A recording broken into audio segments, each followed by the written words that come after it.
Salut à toi, aujourd'hui je t'invite à découvrir Carole. Docteur en sciences du langage, c'est une enquêtrice née. Si tu veux savoir comment, ça commence maintenant. Mais commençons par le commencement pour celles et ceux qui ne te connaissent pas, dont moi qui ne t'ai jamais vu. Tu t'es invité, tu t'es installé, tu as dit bon, on enregistre. J'ai dit ok, d'accord, oui, madame. Je suis pas très contrariant en fait, faudra que je travaille ça. Non, plus sérieusement, Carole, qui es-tu pour les personnes qui ne te connaissent pas ou qui te redécouvriraient? Alors, qui je suis? Eh bien, je suis une personne qui vit à la montagne, comme on vient de le souligner, parmi les marmottes. Mais je ne suis pas née ici, je suis née plutôt au niveau de la mer. Je suis née au Mans, là où on voit des voitures à certaines époques de l'année qui vont très très vite et qui sont fort jolies. Et je suis allez, docteur en sciences du langage. Je le dis non pas parce que j'adore mon doctorat, même si c'était très chouette à faire. Je dis souvent des retours d'expérience un peu tristes sur le doctorat. Moi, j'ai beaucoup aimé le faire. Alors, c'est vrai que c'est pas toujours évident, mais c'est très formateur et j'en garde de très bons souvenirs. Donc, voilà, à signaler. Je suis docteur en sciences du langage. Je suis spécialiste de grammaire, de tout ce que les gens n'aiment pas en général, mais que moi, j'aime beaucoup. Et pour un peu corser le tout, je voulais absolument travailler sur des vraies données, c'est-à-dire des vrais gens qui parlent soit à d'autres gens, tout aussi vrais, soit à des machines. Donc, j'ai fait ma thèse dans un laboratoire d'informatique. Et c'est comme ça que je suis tombée en quelque sorte dans la potion magique de ces outils ou dans la marmite des outils et que je me suis formée et mise à travailler, si j'ose dire, autour de l'IA, de l'intelligence artificielle, mais dans ces versants dont on parle beaucoup en ce moment, mais qui ne sont pas récents, c'est-à-dire NLP, reconnaissance de la parole, chatbot, traduction, reconnaissance du locuteur. Bref, qu'est-ce qu'on fait avec des mots et des outils d'IA? Et sinon, je fais de la rando, puisque je vis en montagne, évidemment. Et que dire de plus? Je donne des cours, je travaille autour des outils, je lis beaucoup et assez vite, paraît-il, donc c'est très pratique. Ok. Est-ce que tout ça, ça sera dans l'examen de fin de session ou pas, madame? Bon, évidemment. Et les détails, hein, n'oubliez pas les détails. Très important les détails. Écoute, c'est une très belle entrée en matière. Mais commençons par le commencement. Tu sais, tu as dit que tu étais tombé dans le chaudron magique. Ouais. Qu'est-ce qui s'est passé à 2 ans? Tu as vu le film Terminator avec Skynet, tu t'es dit c'est bizarre, il a un trouble du langage, je vais devenir doctorante là-dedans. Comment c'est arrivé? C'est l'influence de papa-maman? C'est une rencontre? Ça t'est tombé dessus, j'ai dit au Mans, parce que disons que c'est génial comme métier, mais c'est peu courant. Tout à fait. Et il paraît que c'est encore moins courant quand on est une femme. Alors, pour le coup, ça devient compliqué. Alors, il y a des choses que je peux expliquer, des chemins que j'ai empruntés, et je sais que c'est pas eux qui m'ont emmené vers ça. Mais savoir exactement pourquoi, c'est compliqué. Il faudrait une analyse, 10 ans, un canapé. Voilà. Ton accueil est formidable, mais il faudra un canapé en plus et une psychanalyse. Euh, On repartira à une autre émission, un autre show, voilà, le canapé de Carole. Alors, épisode 1. Bonjour. génial. Bientôt sur Netflix. Avec une voix très très lente de psychothérapeute, tu sais, un Ah truc oui. un peu chouette, cosy. Bon, toujours est-il que non, pas du tout. J'ai même pas de formation scientifique pour le bac, puisque je suis une indécrottable littéraire avec des parents qui sont pas du tout dans l'enseignement supérieur et une maman qui aime beaucoup lire et un papa qui aime beaucoup les chevaux de course. Donc, a priori, pas d'intelligence artificielle de ce côté-là Ouais. et des études qui ont été chouettes à faire, chouettes à vivre, mais très classiques au sens littéral et premier du terme, c'est-à-dire que j'ai fait une licence de lettres classiques, entre autres, et que j'ai traduit, fait des versions et des thèmes de latin et de grec, et que j'adorais Tacite, par exemple. Donc, fatalement, on est assez loin d'un script en Python. Je Oui. suis complètement d'accord. Toutefois, et c'est là qu'il y a un truc, c'est que j'ai sans doute un esprit un peu Hercule Poirot et que j'aime bien les enquêtes, ce qui fait que j'ai beaucoup aimé faire du latin et du grec, du latin surtout, et puis que j'ai adoré m'intéresser à la grammaire parce que c'est une façon de décortiquer le langage, mais aussi le monde qui nous entoure par les mots qu'on utilise. Et puis, à force de mener l'enquête, ça m'a amené vers des moyens d'enquête et des voies d'enquête plus modernes, plus 2.0, certains diront digital, et donc de l'IA. Et je crois que c'est ça le fil conducteur, c'est avoir cette volonté de pouvoir prendre des photos à des instants T, regarder les détails. Ce qui est bien avec les machines, et je le disais hier, c'est que c'est pas magique, mais que ça permet de lire beaucoup plus vite et beaucoup plus que nous, et donc éventuellement de nous surprendre sur certains de nos usages. D'aller capturer des choses que, à cause de nos biais ou par manque de temps, on n'arriverait pas à capturer. Et donc ça permet l'enquête, tu vois ce que je veux dire? Ouais. C'est joliment amené. Moi, au début, quand tu m'as parlé de, bah écoute, j'ai commencé par du littéraire, j'allais te dire, mais personne t'a parlé de chômage à l'époque, ou personne t'a dit, bah écoute, c'est winner, ma fille, mais bon, tu veux pas faire un truc qui a, tu sais, un vrai métier, j'ai fait des guillemets exprès. Ouais, non, mais t'as raison. Mais j'ai des parents de ce point de vue qui sont absolument géniaux et qui n'avaient pas d'attente superfétatoire me concernant, si ce n'est deux choses. D'une part, essaye de gagner ta vie. J'ai un papa employé de banque et un grand-père percepteur. Donc Ok. voilà, que l'administration fiscale et le reste, ça me connaît. C'est pas un truc qui me... Voilà.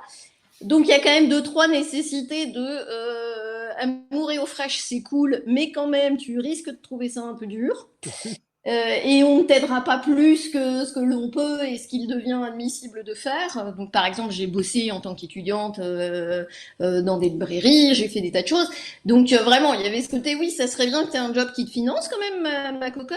Mais en revanche, fais ce que tu veux et quand tu le fais, fais-le bien. C'est ça l'injonction parentale. C'est pas ni un domaine, ni un niveau d'études, ni une voie particulière. C'est vraiment ce que tu choisis, fais-le à fond et fais-le bien, comme ça au moins tu n'auras pas de regrets. Et essaye quand même de trouver des choses qui te stimulent, qui te répondent, qui te font avancer. Donc ça c'est cool, parce que je n'ai pas eu d'obligation de choisir une voie, et donc j'ai fureté. Évidemment avec ce côté, t'es sûr des études littéraires, mais quelle bonne idée, que vas-tu faire? Sachant qu'en plus j'avais tendance à dire, moi prof, jamais. Donc fatalement, quand tu remets ça dans un contexte qui était celui des années 2000-2010, en gros, tu te dis, oui, alors on n'est pas sorti des ronces, hein, voilà. Et j'ai eu un futur directeur de thèse qui avait des côtés paternalistes, qui m'a dit, passe ton CAPES d'abord. Pour le coup, mon père m'a jamais dit passe ton bac d'abord, mais mon directeur de thèse m'a dit passe ton CAPES d'abord. Donc fatalement, j'ai fini par le passer. C'était chouette. Petit spoiler alert qui vont faire que tous les profs du monde vont me détester. J'ai adoré enseigner, je le fais encore, parce que j'ai eu des sixièmes, enfin j'ai eu des collégiens, j'ai enseigné avec un CAPES de lettres modernes. Je fais partie de ces rares personnes qui ont démissionné de l'éducation nationale, mais je l'ai intégré. Et j'ai adoré enseigner, j'ai détesté la salle des profs. Voilà. Oui. Si tu veux le pourquoi du comment. Pour les personnes qui ne savent pas, je précise juste, le CAPES, merci Google, c'est le certificat d'aptitude au professorat de l'enseignement du second degré. C'est cela même. Donc vous avez le droit, une fois que vous avez CAPES dans une matière, d'aller embêter des collégiens et des lycéens. Voilà. Ok. C'est joliment dit, embêter, c'est... Ouais. Donc c'est cool, mais quid de ta rencontre avec la technologie? Parce que après, je reviendrai sur l'enquêtrice et le fun que tu en retires, mais quid de la rencontre avec la technologie? Comment ça t'a... Alors, en dehors du phénomène Matrix qu'on a tous en tête, avec un écran de terminal, avec un écran noir, avec une encre verte fluo phosphorescente la nuit, qui fait qu'à peu près tous les informaticiens devraient finir leur vie aveugle. Alors, spoiler alerte bis pour ceux qui ne font pas d'infos, il est possible sur ces écrans moches que vous voyez de changer et la police de caractère et la couleur du fond d'écran et la couleur de la police de caractère. Donc, on n'est pas obligé de se ruiner la vue sous prétexte de passer des commandes bizarres et fort intrigantes. Donc moi, par exemple, je travaille parfois avec des terminaux qui ont des jolies couleurs et qui ne me flinguent pas les yeux, donc tout va bien, on peut le faire. Mais voilà, une de mes premières rencontres avec les informaticiens du labo, ça a été ça. Ça a été, ben non, je ne travaille pas sur une machine de manière classique, je le fais via terminal. Donc je te montre des scripts, donc je te montre des lignes de commande, j'interagis d'une certaine façon avec ma machine, mais aussi avec les serveurs qui sont dans la salle d'à côté, qui font un bruit à vous rendre sourd là aussi, spontanément d'une certaine façon. Et donc je me suis dit, mince, encore un langage crypté, ça me cause, il faut que j'aille voir. Et donc c'est comme ça que j'ai rencontré tout ce qui est outils de sous-titrage, par exemple, puisque c'est ça que je faisais au labo avec mes collègues, par ce biais-là, d'à la fois quelque chose de très langagier, parce que tu passes des lignes de commande et ça fait quelque chose, tu donnes des ordres et ça revient, et à la fois de très physique, puisque mon bureau au labo était pas très loin de la salle de serveur, qui, quand la porte est ouverte, fait un espèce de ronronnement de moteur d'avion la journée entière qui peut être désagréable. J'allais utiliser le terme antithèse, mais ça fait professoral et comme tu l'as dit, moi, je n'ai pas passé mon CAPES, donc je ne m'autoriserai pas à ça. Je trouve ton chemin extrêmement intéressant, pour pas dire très inspirant, parce que c'est en dehors de tout cliché. Tu sais, c'est vraiment pour toi une Ouais. suite logique, puis tu es allé chercher un élément complémentaire. Tu sais, c'est l'antithèse de la geekette ou de la personne qui aimait la technologie puis qui l'a utilisée. Donc, je vais venir sur ce qui m'intéressait. Donc, en fait, tu es une enquêtrice. Tout à fait. Oui, Qu'est-ce par que... exemple, j'ai Oui, jamais démonté une machine. Alors, je l'ai vu faire, pour la oui. petite histoire, comme à peu près tous les thésards en fin de thèse, ma vénérable machine que donc j'avais depuis plus de 3 ans, puisqu'une thèse, c'est à peu près 3 ans. Normalement, ça doit être 3 ans, mais on a parfois quelques extensions de garantie. Et c'était mon cas puisque j'étais prof parallèlement, donc j'avais eu le droit d'être un peu plus lente dans la réalisation de mes travaux. Et cette brave machine, au bout de presque 3 ans, c'est-à-dire quelques semaines avant de soutenir, alors qu'elle t'a vu faire des expériences, écrire, etc., que tu as vécu avec elle beaucoup, décide de lâcher parce que c'est tellement plus drôle avec toutes tes données dans le disque dur. Et fort heureusement pour moi, c'était un petit problème, mais qui nécessitait tout de même le démontage de la machine parce qu'il fallait changer une pièce. Et donc, fort gentiment, le technicien vient dans mon bureau, se met sur le bureau qui était à côté de moi, déploie un tapis statique de façon à ne pas perdre les petites vis de ma machine. Vous verrez assez vite de quel type de machine je parle. Et tient à un moment donné mon disque dur dans les mains et me dit: c'est là-dedans qu'est votre travail, madame? Et il paraît que j'ai blanchi assez longtemps en mode vas-y, le fais pas tomber. J'ai des sauvegardes, mais je suis pas sûre qu'elles soient hyper faites d'hier soir, les sauvegardes, tu vois. Et j'ai pas du tout envie de recommencer certains éléments. Et c'est là que je me suis rendu compte qu'effectivement, il y avait une dimension très très physique. Et aujourd'hui, on parle de cloud, on parle de sauvegarde, on parle de données, de Oui. bulles Internet, de ceci et de cela. Je conseille à tout le monde de vivre cette expérience purement physique pour se rendre compte que le cloud, oui, mais non. Il y a forcément quelque part un serveur qui ronronne et qui, sous le coup d'un orage ou sur le coup d'une inondation, par exemple, va nettement moins bien fonctionner. Donc il faut quand même se souvenir de ça. Ça permet, par exemple, dans les projets, d'avoir une très très bonne hygiène avec des sauvegardes, Oui, des endroits où tu travailles, des endroits où tu déposes des choses. Enfin, tu vois, il y a aussi quelque chose de très organisationnel dans tout ça, il ne faut pas l'oublier. oui, oui, je souris jusqu'aux oreilles, parce que ça, c'est la fameuse règle des 3 S, sauvegarder, sauvegarder, sauvegarder. Et oui, c'est limite un cas classique du ça tombe en panne ça tombe en panne la veille, puis as-tu fait une Une espèce de loi sauvegarde? de Murphy, de C'est ça, trucs, toi. La pourquoi? fameuse as-tu fait une sauvegarde? Ah mince. Oui, je crois, je sais pas où elle est. Et le pire, c'est quand effectivement tu dépends du cloud, puis que là, il y a des crashs, il y a des erreurs de connexion, il y a de la corruption, puis là tu n'as pas cet aspect physique, puis oui, il est dans le nuage. Vraiment dans le nuage. C'est ça, dans le nuage. Donc là, tu peux, croyant ou pas, tu peux aller brûler un ou deux cierges. Oui, Je tout à crois, à fait. ce stade-là, il n'y a que ça qui peut aider. Je trouve ça assez intéressant. Est-ce que tu as déjà été tenté de bifurquer à un moment dans ce parcours-là ou tu as toujours été persuadé que c'était ça et pas autre chose? Alors, j'essaye d'une part, de pas me dire, ça y est, je suis au point où je voulais arriver. Ok. Parce que quelque part, je serais déjà. Enfin, tu vois, il y a quelque chose d'assez laid à se dire. Je finirais par me dire, le meilleur est derrière moi, mais quand même, je suis vieille d'un point de vue outils et IA et modèles de langage pour la plupart des gens, puisque j'ai 43 ans, mais quand même, je n'ai pas un pied dans la tombe, hein, tout va bien. Donc, on va se détendre et on va se dire qu'il reste de belles choses à accomplir, y compris professionnellement.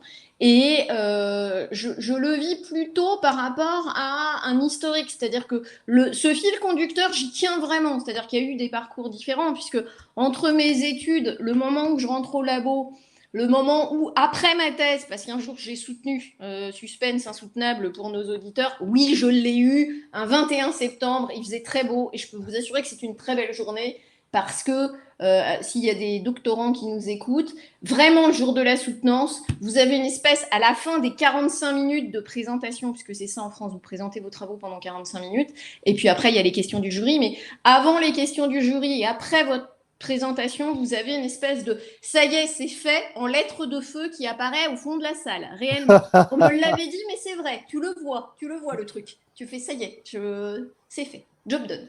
Et donc, entre ce moment-là et le moment où je décide et où fort gentiment, j'allais dire, mais j'ose espérer qu'on s'est tous aidés, je reste au labo comme ingénieur de recherche, puis après, je pars dans des startups, puis après, je décide de suivre mon compagnon et de monter ma boîte. J'ose espérer qu'à chaque fois, il y a eu ce fil conducteur qui m'a fait dire, thématiquement, tu es dans des choses que tu sais faire, t'en as abandonné certaines pour mieux en retrouver d'autres, t'ajoutes de nouvelles compétences, tu rencontres de nouvelles personnes, ça change un peu la donne. Mais il y a quand même cette envie, cette thématique, sans trop de projection, mais en regardant ce qu'on a déjà fait. Tu as toujours été aussi cartésienne? Ouais. Oui, là, pour le coup, tu peux demander à ma mère. Il paraît que dès 3 ans, j'avais ce côté. Alors, Ouais. bouge pas, je vais demander ça tout de suite. Mais comment t'as son numéro? J'ai dit pose pas de questions, quoi? Ça, un jour, il faudra que j'arrive à piéger Oui, quelqu'un littéralement là. Et Bonjour, tu sais bonjour. que je l'ai fait en cours. Alors ça, Pour vrai? petite parenthèse qui peut Oui, peut-être te faire rire. J'ai été prof, donc, oui. avec des sixièmes que j'aimais beaucoup, entre autres, mais j'ai eu plein de classes. Mais je me souviens notamment d'une sixième où j'avais un môme fort intelligent, mais justement intelligent à ce point que je pense que parfois, malgré mes efforts, il s'ennuyait et s'amusait donc à jouer un peu les troublions. Mais ça pouvait lui porter préjudice et puis porter préjudice à ses camarades, donc il fallait faire quelque chose. Et puis, cet élève avait un papa qui n'était pas présent la semaine parce que le papa était routier. Et la maman m'avait dit c'est parfois un peu difficile parce qu'il a du mal avec une semaine qui est très cadrée avec nous dans un univers féminin. Et puis le week-end, il y a papa, on n'est pas dans les mêmes eaux. C'était des locuteurs non natifs du français. Donc il y avait aussi ce rapport à la langue maternelle et à la langue seconde qui était compliqué pour mon élève. Et la maman m'avait dit il faudrait aussi discuter avec le papa pour qu'on soit tous les trois vraiment.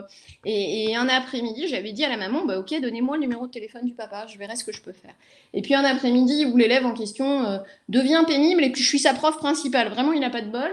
Je suis sa prof de français, sa prof principale, et donc mes collègues m'ont dit ah, il devient pénible. Alors je ne citerai pas son prénom, mais il devient pénible. Il y a des choses qui se sont passées cette semaine, il manque un peu de respect à X, là il fait pas gaffe, là il prend la parole intempestivement, etc. Il faudrait vraiment qu'on fasse quelque chose. Et donc cet après-midi-là, je prends mon téléphone avec moi, ce que je ne fais jamais en cours. À un moment donné, j'interpelle l'élève et je dis écoute, il va falloir que ça se règle avec papa, t'es prévenu. Il y a un moment donné où il faudra le faire. Puis il fait le malin, je suis ok, d'accord, on l'appelle. Et je l'appelle en cours. C'est la seule fois de ma vie où j'ai appelé un parent d'élève pendant ma salle de classe et je lui ai passé son fils. On a été dans une autre dynamique ensuite. Et mes autres élèves m'ont regardé en disant elle va le faire. Ouais, elle le fait. Là, honnêtement, là, elle le fait. Elle est un peu énervée, elle va le faire. Et voilà, elle l'a fait. Donc, je ne serais pas surprise que tu appelles maman. Oui, bah, écoute, j'en prends bonne note. Avoir su l'anecdote, j'aurais organisé quelque chose, mais maintenant, on sait toutes et tous, si tu sors ton cellulaire à un moment ou à un autre, silence. Ouais, voilà, Silence faut faire focus, gaffe. non, si Carole sort son sel, focus, ta gueule. Méfiez-vous, C'est ça. aux abris. C'est ça, méfiez-vous. Ça va finir sur une plaquette ou un t-shirt. Oui, il faut. Et je donne Ah, encore des cours alors à des beaucoup plus grands. Je pense que tu viens de faire flipper 2-3 formations d'étudiants que je peux avoir où ils vont se dire mince, faut qu'on fasse gaffe. écoute, ça me fait toujours plaisir de servir à la prévention. Comme on dit, ce qui est le fun avec les règles d'engagement, c'est qu'elles sont toujours annoncées et écrites. Après, voilà. Comment on dit bim le train, quoi. Comme je l'ai dit, moi j'ai voulu t'inviter, mais je crois que là tout le monde a compris pourquoi je voulais t'inviter. Au moins depuis le tout début, parce que tu rentres dans la catégorie des personnes uniques. Et puis, et la question qui est toute bête, avec ton attachement pour l'aspect enquêtrice, d'enquête, de résolution de problèmes, pourquoi t'es pas directement allé dans la police ou je vais dire, ouais, je pensais à la criminologie, mais en connaissant un peu, c'est pas vraiment ce que tu fais. Non, mais c'est amusant parce que j'ai souvenir d'un projet où j'ai travaillé avec des gendarmes enquêteurs. Et c'était vraiment très chouette. Et ils m'avaient posé la question. Et la réponse que j'avais fournie à l'époque, qui à la limite serait moins vraie aujourd'hui, c'est que je me suis toujours vue comme quelqu'un d'assez peu sportif. Et je dis que c'est moins vrai aujourd'hui parce qu'aujourd'hui, je vous avale des dénivelés qui sont. Et il paraît que je monte comme un cabri, donc concrètement. C'est ce que j'allais dire pour quelqu'un qui fait de la rando en montagne. Ouais, mais je le savais pas, si tu veux. Je suis née au Mans, j'adore nager. Alors, je suis née au Mans, donc vous imaginez niveau de la mer. Les Alpes mancelles, c'est un truc qui fait rire tout le monde là-bas parce qu'en gros, tu vois le panneau qui te l'indique dans un sens et puis à un moment donné, tu vois le panneau qui te l'indique dans l'autre sens et t'as pas eu l'impression d'avoir changé quoi que ce soit à ta vitesse, donc tu ne vois pas bien. Alors qu'ici, bon, tu as des trucs, on n'a pas besoin de te dire que la pente est à 30%, parce que dans la mesure où tu es capable de toucher avec ton coude le sol alors que tu montes, c'est que tu te dis bien qu'il y a un truc. Faut pas. Voilà. Oui. Et en gros, je suis venue ici pour suivre monsieur. Des fois, l'amour vous fait faire des trucs quand même. Et voilà, j'ai testé. Il se trouve que c'est fun et que j'y arrive bien et que je marche vite, mais j'ai jamais eu le sentiment avant ici que vraiment c'était quelque chose de très à ma portée, même si j'avais déjà le sentiment que c'était une activité physique. Et en le faisant, je me rends compte que ça passe facilement, donc fatalement, effectivement, je tiens le rythme. Mais à l'époque où il aurait été question de se dire, tiens, plutôt que de faire des lettres classiques ou plutôt que de faire une thèse, essaye les concours d'entrée dans telle ou telle division, je me suis dit oui, mais toute la partie sport, même pas la partie armes ou manipulation des armes, mais vraiment la partie sport, bivouac. Je l'avoue sans peine, j'ai un côté chochotte. Si tu veux, je fais de la rando, mais je bivouac pas. Ma salle de bain après une rando me paraît être un endroit paradisiaque. Donc je suis pas la nana que tu vas emmener 4 jours en refuge sans salle de bain, tu vois. Ouais. Bah, au moins, c'est bien d'en être conscient plutôt que se lancer dans quelqu'un consciente ou conscient, lancer dans un truc puis abandonner ou revenir. Sans transition aucune, est-ce que tu as un attachement à la langue française en particulier ou pas plus que ça?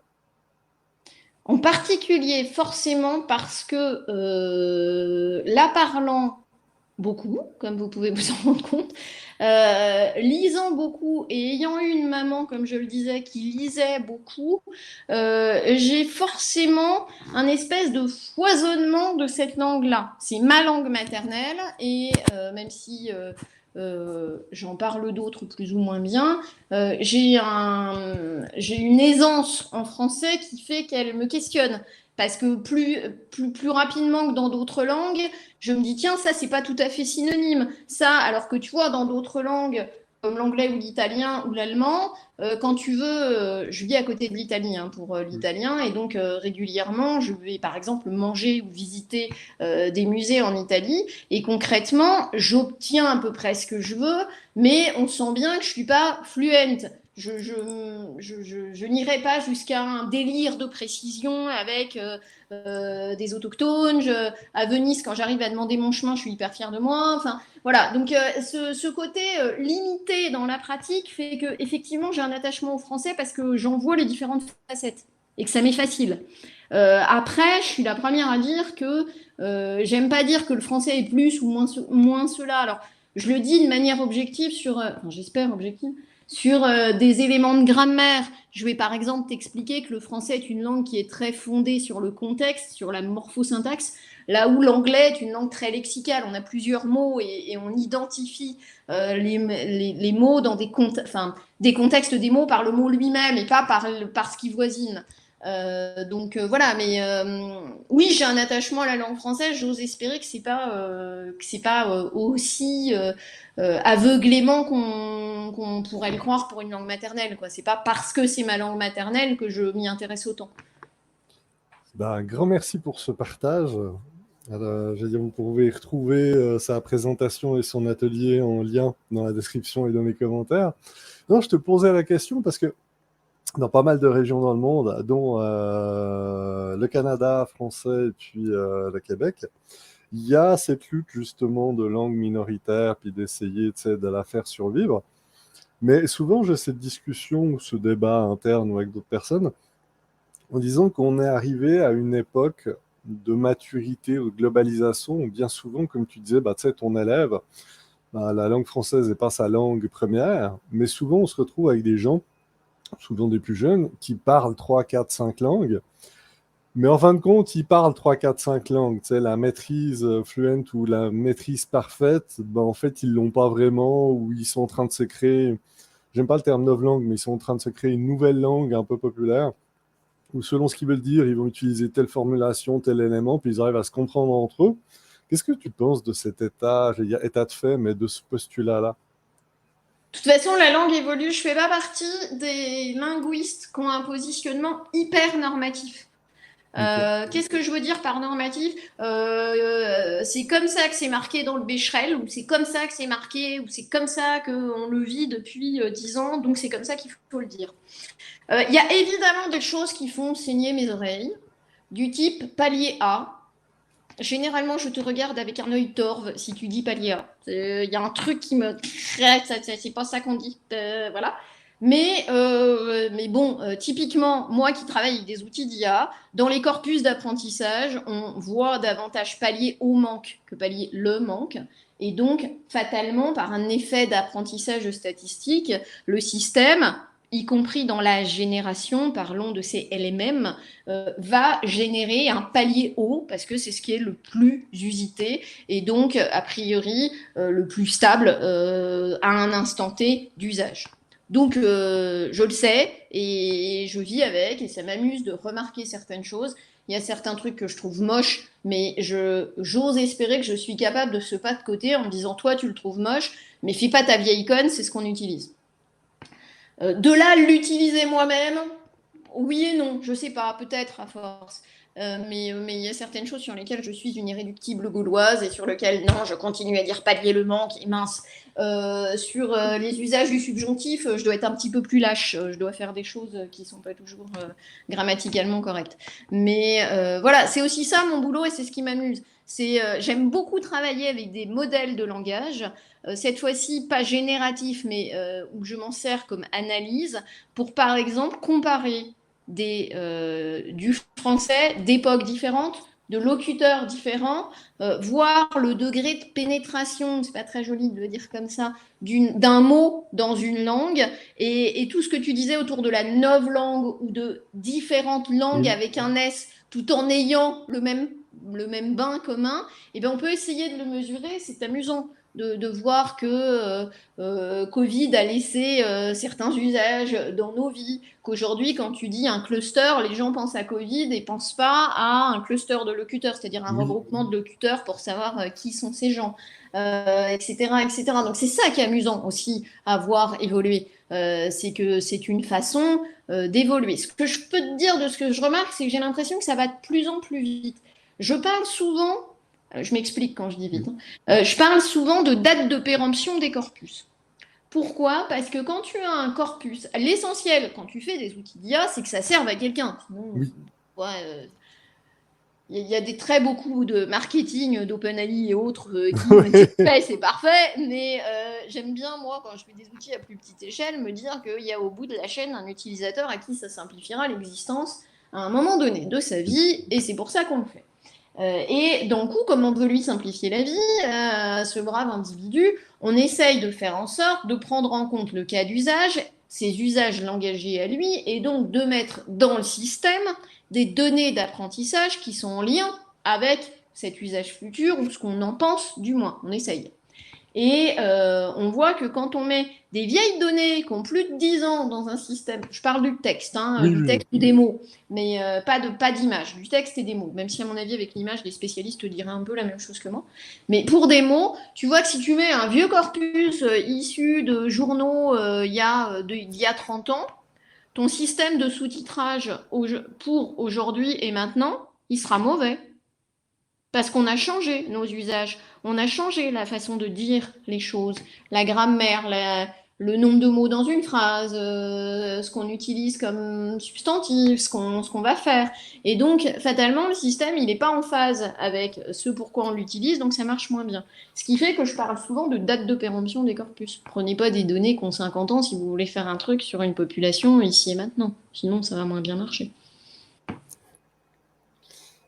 J'allais dire c'est évident, mais quasiment personne le fait. Ouais, alors si tu veux, il y a un biais en ce moment, si j'ose dire, qui est sans doute renforcé par les mêmes. C'est plus on met de data dans le machin, mieux ça marche. Oui, Oui, bah alors ça court, hein, parce que des fois non. oui, oui, bon, Il y a ça. aussi quelques tendances aujourd'hui, si tu lis, et les articles de presse spécialisés, et à la limite même des articles de presse génériques, puisque ça commence à toute cette fièvre autour de ChatGPT et des, je pourrais dire GPT d'ailleurs, et des LMM, fait qu'on parle des modèles de langage larges ou massifs, lisais-je récemment, et que tout le monde est en train de dire oui, mais alors des fois tellement massif que ça dilue, peut-être qu'il faudrait mettre des plus petits pour, tu vois, réorienter le modèle et faire en sorte de... Alors on peut prompter pour cadrer le truc, mais ça devient très stéréotypé. Au-delà du prompt, essayons de réfléchir à des modèles de langage plus ciblés, plus en adéquation avec l'usage auquel on pense, de façon à être plus efficace. Donc, tu as presque une idée de matrioshka où tu vas mettre une petite poupée cœur de cible dans la plus grande poupée pour pouvoir être fonctionnel sur tes envies et tes besoins à toi. Bon, on a un deal. J'ai une section qui s'appelle l'instant passion, parce que la passion, c'est le fun. Puis t'es plus que passionné, là. Il n'y a même pas besoin Bref, vous regardez dans la rousse passion, il y a Carole juste à côté. Comment on fait pour te joindre? Alors, soit on va sur mon site, il faut absolument que je refasse, et je le dis parce que comme ça me met un gentil coup de pied pour que je m'exécute et que je le refasse pour qu'il soit joli pour vous accueillir. Soit plus simplement, on tape mon nom sur LinkedIn et on a facilement accès à mes coordonnées, et en général, il paraît que je suis hyper réactive sur mes messages, donc je réponds assez vite. Je confirme. Et puis, suivez-la sur LinkedIn, parce que elle est extrêmement pertinente sur ce C'est qu'elle nous gentil. partage. Et non, puis tu as une façon d'amener ta spécialité de façon fort ludique. C'est gentil. Parce Et que non, vraiment, j'essaye de me faire une prog de oui, publication. Je le disais encore hier. Alors, pour ceux qui en douteraient, oui, c'est moi qui l'écris. Et non, je n'ai pas 125 000 postes d'écrits qui me prennent 4 journées de boulot, parce que vous imaginez bien que c'est pas ça qui me fait gagner ma vie. Donc, il faut quand même être un petit peu efficace dans cette histoire. Et généralement, je les écris juste avant de les publier ou la veille à des moments. J'aime bien écrire dans le train, par exemple. oui. Mais voilà, c'est pas toujours évident parce que je fais pas toujours de call to action. Je mets pas toujours ma trombine en photo, et mes hashtags sont pas toujours ceux qu'il faudrait. Mais c'est conscient. Autant quand j'écris pour d'autres, je fais attention, autant quand c'est pour moi, je m'amuse. Et donc voilà, Oui. je m'amuse sur des thématiques, que ce soit le scribe, qui est le nom de ma boîte, ou la linguiste qui fait référence à mes premiers amours. Cette vision, soit grammaire, soit outil d'IA, et volontaire, et c'est un temps d'amusement pour moi. Donc voilà, ça me fait plaisir que tu apprécies. Ah bah écoute, c'est comme on dit, c'est amplement mérité et tout est vrai là-dedans. Rappelle-toi qu'on s'est connus grâce à un commentaire, un de mes commentaires. Bref, C'est vrai. c'est ça, et j'allais dire un trait d'esprit. C'est messieurs qui se demandent ce que c'est, aller regarder sur YouTube. Donc je plaisante évidemment. Tout est Ah non, dans... sur TikTok, c'est ça ça. marchera encore mieux. Donc oui, arrête. Enfin, je dis arrête, mais en même temps, j'adore TikTok. Je suis fasciné par ça, je trouve ça génial. Je suis fasciné par toute nouvelle technologie, tout nouveau buzz, au-delà par la façade, que tout ce qui se passe derrière et comment ça a été pensé. Puis, de toute façon, un média en chasse l'autre, sans Tout à fait. forcément réinventer. Vous allez trouver tous ces contacts, évidemment, dans la description, donc foncez. Ça fait un moment qu'on discute. Tu as quand même une certaine expérience des entretiens, des échanges. Quelle est la question qu'on t'a jamais posée, mais auquel tu aurais voulu répondre? Ah, chouette. On m'a posé des questions auxquelles je n'ai pas voulu répondre. J'ai un souvenir de mon directeur de thèse que j'aurais voulu, comment dire, trépaner dans la Oui. soutenance, où tout le monde l'a regardé en mode mais pourquoi? Et ce qui fait que je me suis pas démontée, je lui ai répondu puisque je fais une thèse. Je vous la parenthèse et que je suis très rapide, Oui. je réponds, mais ça me Prends donne ton temps, prends ton temps, prends ton temps. J'ai fait une thèse sur la façon dont on pose des questions. Or, dans les questions canoniques, il y a qui, où, pourquoi, quand, avec qui. Enfin voilà, il y a des choses, il y a des pronoms interrogatifs qui servent à ça. Ouais. Et mon directeur de thèse m'a dit si tu devais refaire une thèse, ça serait avec qui, où et pourquoi. Et spontanément, mais vraiment, ma mère a eu honte, elle était dans la salle. Je parlerai beaucoup d'elle aujourd'hui, je crois que papa aussi. Hein. Et j'ai répondu surtout pas avec toi. Voilà. Ça a mis un petit blanc dans le truc, et puis je me suis surprise en disant pourquoi, parce que, et puis il y avait plein de choses à refaire dans ma thèse, parce que je crois que c'est ça aussi une thèse réussie. Non pas que je me jette des fleurs, mais je pense vraiment, il faut rassurer les doctorants. Une thèse réussie, c'est que tu aboutis à une problématique auquel tu as donné des éléments de réponse, mais tu te dis, tiens, si je le refaisais, je le referais pas comme ça, il y a d'autres choses à explorer. Et c'est ça qui fait aussi derrière ta future carrière, et que tu sois chercheur ou pas, tu vas explorer des choses en fonction des points de suspension que tu as laissés et de ceux que tu as envie de creuser. Donc il y a vraiment ce côté-là, en fait. Et d'un coup, c'est chouette de se poser des questions. Quant à la question qu'on ne m'a jamais posée et auquel j'aimerais répondre, je ne sais pas, puisque j'en ai répondu à certaines. Honnêtement, vrai blanc, tu vas réussir à faire taire un linguiste. Attention, belle perf. Alors, une coche. Bravo. Non, mais je vais mettre ça dans mes petites victoires. Voilà, écoute, comme quoi. Non, je sais pas, parce que j'ai répondu à pas mal de choses. Pourquoi t'es pas devenu chercheur? On me l'a posé, c'était pas une question facile et j'y ai répondu. Pourquoi ici? Pourquoi... Non, je ne sais pas. C'est ta réponse et on Je ne partira sais avec pas. Tu as celle-là. réussi à me faire dire je ne sais pas, bravo. Alors, deuxième Ah, petit pourquoi tu bâton. codes pas davantage? C'est une question que les gens osent pas me poser, je pense. Pourquoi tu codes ou pourquoi tu codes pas davantage? C'est-à-dire qu'il y a un rapport à... Je suis linguiste de formation, Ouais. et je fais des outils d'IA, et donc les gens me regardent en mode mais elle code ou elle code pas. Alors, contrairement à certains articles de presse où j'ai vu certains dire non mais moi le matin au petit-déj, je fais mes 3 lignes de Python. Oui, bah non. Moi, le matin, au petit-déj, je lis la presse, et encore après le petit déjeuner, parce que sinon, ça me coupe l'appétit. Mais vraiment, coder est un truc qui me plaît, mais par exemple, je suis beaucoup plus lente que mon compagnon, donc quand il faut être efficace, il en fait avec moi, mais il en fait beaucoup lui tout seul sur ma demande, et ou des choses où je relis, mais je code pas moi. Mais par contre, je suis capable de le relire et éventuellement de discuter avec lui de ce fond-là. Donc, t'as à la fois un de mes regrets qui serait de m'y mettre davantage, et en même temps, je pense qu'il fait une de mes forces, c'est que j'en fais pas suffisamment, mais que j'en fais toujours un peu pour garder le fil. Ok. Bah, c'est fort intéressant. Puis ce qui est le fun, c'est que c'est ta réponse, donc elle est forcément excellente. Elle est vraie, en tout cas. C'est pour ça que je tiens à te remercier pour toute cette, je vais dire candeur, mais d'être resté toi, en fait. On se connaît depuis 152 ans maintenant, je veux dire, à transformer en minutes, mais plus sérieusement, je suis très content, puis tu es resté authentique. On arrive à une section que j'aime bien. Tu sais, dans ce type d'échange, souvent, quand on met off, Ou typiquement, quand tu défends ta thèse puis que c'est fini, tu dis ah oui, mais j'ai un regret parce que j'aurais voulu placer ça ou dire ça ou aborder tel sujet. Ben, j'ai une section pour ça. Est-ce qu'il y a un sujet, quelque chose que tu voulais nous partager, une réflexion, un truc que tu voulais dire avant de partir? Qu'est-ce que je pourrais dire? Que j'ai très envie en ce moment d'écrire davantage. Alors non, je vais pas vous pondre un roman, on se détend. Mais j'aime bien non seulement écrire mes posts, mais écrire sur tous les sujets d'IA en essayant d'expliquer au mieux. Et je sais pas si une newsletter c'est une bonne idée. Je sais pas si. Bref, je m'interroge beaucoup et à la limite, j'aimerais une réflexion commune sur le truc. Qu'est-ce que les gens ont envie de lire? Parce que certains me disent ouais, les podcasts c'est cool quand on fait du sport, on peut les écouter. Mais est-ce que c'est pas saoulant au bout d'un moment d'avoir la même voix? Je connais mes tics de voix, enfin je bosse autour de la voix, donc je sais pas si c'est pas pénible d'entendre les répétitions, les tics de langage, etc. Je suis pas très auditrice de podcast, j'essaye, mais j'accroche pas à tout. Les newsletters, ça peut être long à lire. Bref, on fait comment quand on veut écrire et qu'on veut être lu pour non pas annoncer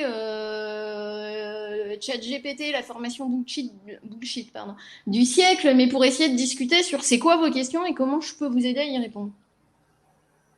Je retrouve la question, tu verras que je boucle un peu là. Non mais c'est parfait, c'est pour ça que je te dis quelque part, tu y as un peu répondu, mais adresse-la directement je dis à ta communauté. Tu as une communauté sur LinkedIn, tu as une communauté de professionnels avec qui tu travailles. C'est souvent le b.a.-ba, c'est revenir à l'essentiel. Tu veux une réponse? Pose la question. Oui, souvent je dis ne posez pas les questions dont vous ne voulez pas connaître les réponses. Donc a priori, si vous voulez la réponse, posez. On reconnaît, sincèrement, on reconnaît la française. Là on reconnaît la française. C'est tout. Ah oui, non, mais c'est typiquement cette négation dans la formulation qui est que non, mais garde ça simple. C'est pas A, B. Non, on va faire B en passant par Z parce que c'est ça. Il a fait beau aujourd'hui? Oui, il a fait beau. Écoute, ça a été pas mal pour une journée qui quand même était un petit peu comme ci, comme ça. Ah, ça, c'est des culturalismes qu'on vous envie et c'est pour ça qu'on vous aime. Tu sais, quand tu parlais de Gaulois irascibles, sincèrement, si vous n'existeriez pas, surtout pour les pays voisins, j'ai dit, on s'ennuierait ferme. Ça, c'est un bon régionalisme. S'ennuyer ferme, c'est plus de chez toi que chez moi. Ah oui, c'est comme la dernière fois quand je t'expliquais le ça joue, qui des fois ressort naturellement, puis les gens te regardent. Ça va bien, oui. Ou autre élément actuellement qui ressort je veux dire, des enfers, c'est actuellement on a des très grosses chaleurs comme un peu partout au Québec, puis il fait une tiaf qui ressort. Et ça, c'est du vaudois pur. Oui, ça, c'est du vaudois pur. Mais il sort avec l'accent que j'ai d'ici. Donc, ça fait un peu... Ah, génial. Je suis en train de me créer mon propre semi-langage transversal et tout. Alors, c'est comme aussi ma gradation sur quand je chiale en bon québécois, là, quand je sacre, quand je dis des gros mots en bon français. C'est ça, c'est que ça commence en français, ensuite ça passe en québécois, puis quand je suis vraiment fâché, c'est en allemand. Puis là, ça change directement de dimension. C'est ça, là, c'est les origines qui ressortent, on va arrêter là-dessus. Dans un projet, on m'a raconté que quand on écoute des pilotes, qui normalement ont un langage des pilotes aviation, oui. Quand on écoute des pilotes qui normalement ont entre eux ou avec la tour de contrôle un langage très très normé, oui. Puisque voilà, parfois, pourtant, quand tout va bien ou quand l'occasion s'en fait ressentir, eh bien, on entend des choses dans des langues qui sont toujours de l'anglais, mais qui sont matinées de mots de langue maternelle ou qui sont plus spontanées, etc. Et puis quand il y a vraiment un problème, la langue maternelle revient immédiatement. Et donc là, on a toutes les langues du monde, puisque tous les pilotes ont des origines différentes, et tu te retrouves à plus du tout être dans de l'anglais, mais à être dans la langue maternelle du pilote, parce que quand ça va pas, on retourne à ce qui nous permet d'exprimer l'émotion au plus fort degré. Et c'est souvent la langue maternelle. D'où la question que je lui ai promis de ne jamais poser à personne dans ce podcast. Alors, pain au chocolat ou chocolatine? Excellent. Ne réponds pas, bien sûr. Okay. Mais vu où je vis, non, mais moi, ça ça sera croissant, merci. Voilà. Et à la limite, je peux te demander croissant français ou italien?